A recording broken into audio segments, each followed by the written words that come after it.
Hello everybody, this is Fernando for the latest Ghosts and Spirits video. Alright, another entry here based on your suggestion. I believe this one was actually suggested in the past as well. At least looking at the information and reviewing it, I thought I had talked about some of this before, and doing a little glance at my videos, it looks like I hadn't. It must have been one of those things where I considered it for a time and then just left it be on the side. And then this time, though, going back at it, I was able to think to myself, you know what, this is a pretty unique suggestion, especially because it's a great example of showcasing how different certain, I guess, tales and spirits are within different parts of the world. Like, we would never hear about something like this here in America, and yet in Thailand, this is by far one of their most prominent ghosts or spirits around. So, very unique entity, whatever this is. It's been going on for a long time. It seems like it's an entity, like this is their version of the boogeyman, or their version of, let's say, like La Llorona when it comes to a pretty popular spirit, and it has to do with the spirit known as the Krasue, which you're looking at a picture of here.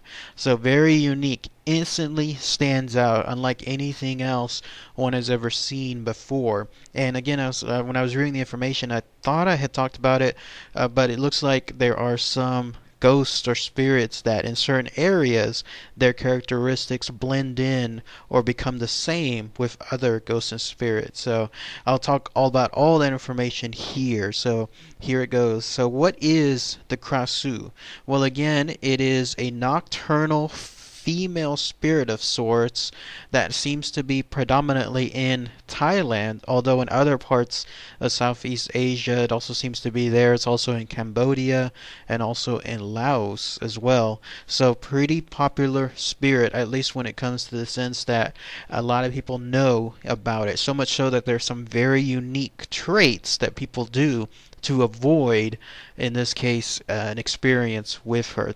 Now, as far as her looks, I mean, obviously, again, very unique. It's basically a disembodied head, usually actually very beautiful, very young, very beautiful. It's something in terms of, like, and like other ghosts or spirits, where instead of like a rotting head with bulbous eyes and spiky teeth, no, in most cases, the people that encounter this Krasue, she seems to have a very beautiful face. The difference, though, is of course everything underneath it, because hanging below her neck are the intestines, or what could be some of the intestines of this entity. And then the neck itself, it just depends on which version people run into. Sometimes it is the actual neck, other times it's the trachea. It's what's underneath the neck, followed of course by the entrails. And the way these entrails hang, it's almost as if it's there like the rest of her body, like that is her body in of itself. So instead of having, let's say, arms and legs and everything else, no, in this case it's just the entrails of her body. And she also seems to emit what's called a will of the wisp type of glow. So you'll definitely know you're in the presence of a Krasue whenever you see something like, let's say, across the distance, and it seems to have a haunting glow to it, moving about, floating in the air, because that's how this thing moves, then that is the presence of the Krasue. Now, there are various interpretations of how the Krasue came about. If you wanted to go with the more fairy tale type story, because it definitely seemed to match a lot of other origins as well.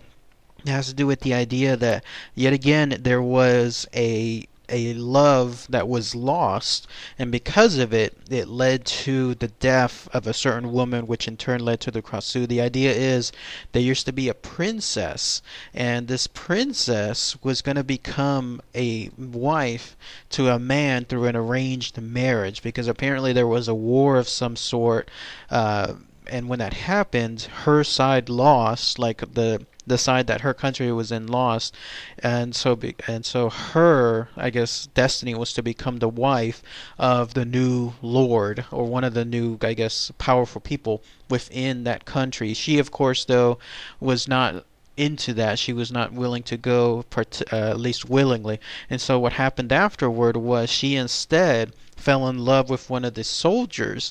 I think it was actually one of the soldiers on the other side, and this was someone that was a nobody. So of course with prearranged marriages, at least back then, the idea was you had to do it. She didn't want to do it. She still went with this lowly soldier. She was caught.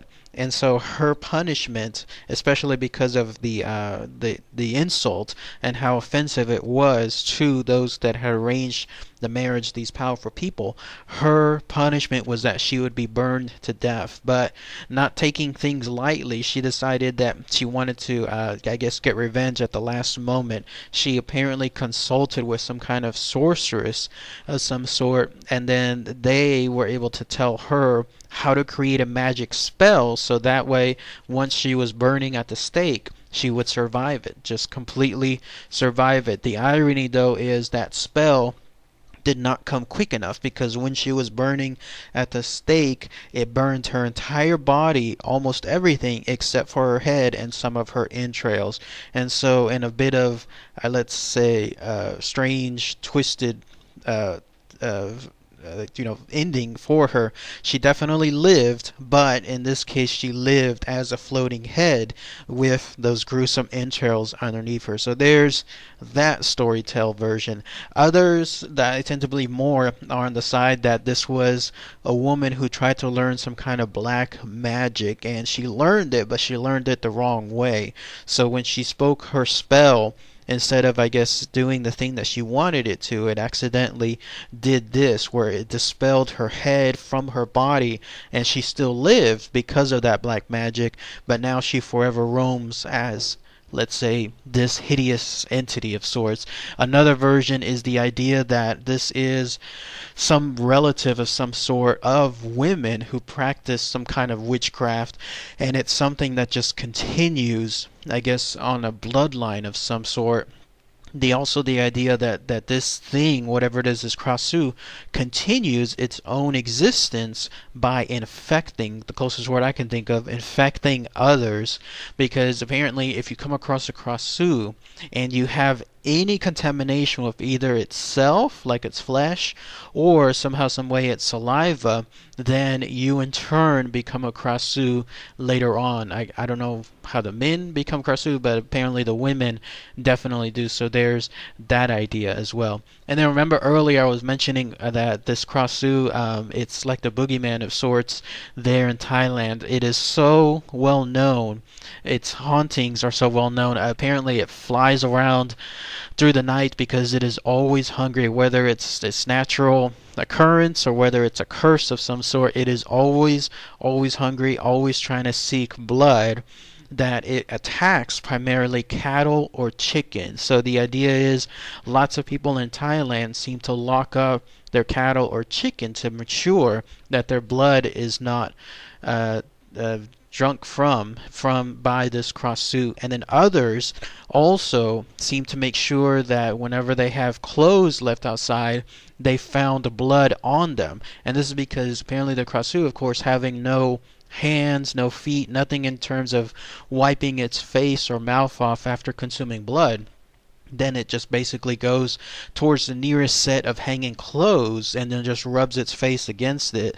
In this case, when people find that particular trait on their outside clothes, they immediately take it inside. And of course, to prevent any future visits from the Krasue, one of the active things that people do is they leave their clothes out in the day, but then at night they absolutely take them in because they do not want to have anything attracting the Krasue. Speaking of which, another thing that the Krasue seems to favor, and this is also very unique, is the idea of pregnant women, especially those that are very, very close to childbirth. It seems like because it prefers blood, it absolutely prefers blood from a newborn, or even if they're not being born, like let's say even if its actions cause the death of the newborn, so be it, this Krasue will absolutely want that blood. So villagers that know that there's a Krasue nearby, they absolutely do everything they can to protect this pregnant woman, so much so that they place a whole bunch of barbed wire, or their version of barbed wire, around the house, because they'll know a Krasue is nearby, because at night this thing, wherever it is, it'll start hovering around the house of the pregnant woman, and then it'll have some really, I can only imagine, really frightening, sharp cries coming from it, because it's trying to create so much fear that maybe the pregnant woman will have a problem delivering the baby, and then the baby will be lost, and then they'll have to bury it, and that's when the Krasue takes over. Like, it enjoys, like a delicacy of sorts, it enjoys that small baby. So whenever that's done, as far as the barbed wire, or their version of the barbed wire, that helps prevent it. And then another thing too is that when the child is actually born, the placenta, and I guess it emits some kind of smell or something that just drives the Krasue so crazy, because this Krasue will also try to go after the baby just shortly after childbirth.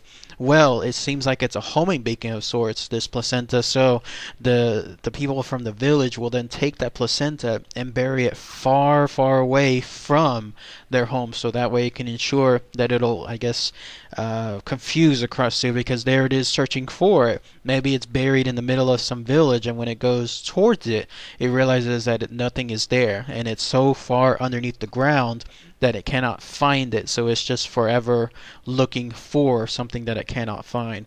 By the way, the Krasue, last thing too about it, it also seems to be a normal person during the day. There was one version I was reading of it. Apparently it has a body that it uses, a headless body that it keeps in some kind of storage capacity throughout the night, because its main activity is at night, but during the day the head will reattach itself to this headless body and be just a regular person. So the way that the Thailand people there see it, if they come across someone, like a woman especially, that is acting mysterious during the day, then they suspect her as being the Krasue. And that their explanation is that whenever that happens, they'll just keep an eye out on this woman, and then if they report some kind of activities later on near and around that area that are related to the Krasue, then yes, that is this woman. The ways of defeating the Krasue, at least according to them, is you have to either destroy the body, in this case the headless body, because what happens is when the Krasue comes over from its rampaging at night and it comes across its body and is destroyed, then it goes mad, because once daylight comes about, if it does not have a body to attach itself onto, then it dies. So it has a very short time period to find another body to which to use. And then another way to destroy the Krasue is to destroy the head itself. So either just shooting at it or burning it. That's the third way, by the way. If you can find this Krasue, apparently it's burning it, everything completely. That'll ensure that it is also destroyed. So that's it. That's all the information of this very unique creature. Again, localized to the Thailand area, but other parts of Southeast Asia too. If anyone has any more information about this very famous creature, this very famous entity there, that would be really interesting to hear. I'm sure some of you may have had some, I guess, experience there in Thailand. It's got to be one of those things where if you're visiting there or know someone that has visited there, that they have heard of this creature. So if anyone has any such information, any tales related to it, that would be really good to hear too. So, alright everybody, thanks again as always. Take care.